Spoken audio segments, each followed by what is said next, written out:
ఉన్నటువంటి పాతకాలపు రాజకీయాలు, ఫ్యాక్షన్ రాజకీయాలు, ఇటువంటి దాడులు చేస్తే జగన్మోహన్ రెడ్డి గారు భయపడతారు, వైఎస్ఆర్ కాంగ్రెస్ పార్టీ నాయకత్వం భయపడుతుందని చెప్పి అనుకుంటే వారి అమాయకత్వం.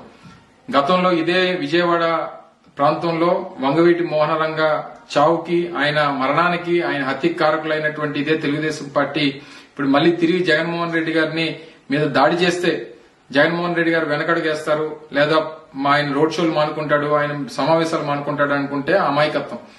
ఆయన గడిచినటువంటి 15 రోజులుగా ఈ ప్రాంతంలో, ముఖ్యంగా ఆంధ్రప్రదేశ్ రాష్ట్ర వ్యాప్తంగా చేపడుతున్నటువంటి రోడ్ షోస్ గాని, ఆయన సమావేశాలు గాని, సభలకు గాని వస్తున్నటువంటి లక్షలాది మంది జనాన్ని చూసి ఓర్వలేనితనం, నేను 3 పార్టీలతో పొత్తులు పెట్టుకున్నా సరే నాకు ఎక్కడ కూడా ప్రజాదరణ రావట్లేదు, నాకు నేను మళ్లీ ఓడిపోబోతున్నాను అనేటువంటి ఒక ఉద్దేశంతో ఈ రకమైనటువంటి చర్యలకి, కవింపు చర్యలకి చంద్రబాబు నాయుడు పాల్పడతా ఉన్నారు. ఇది సమంజసం కాదు.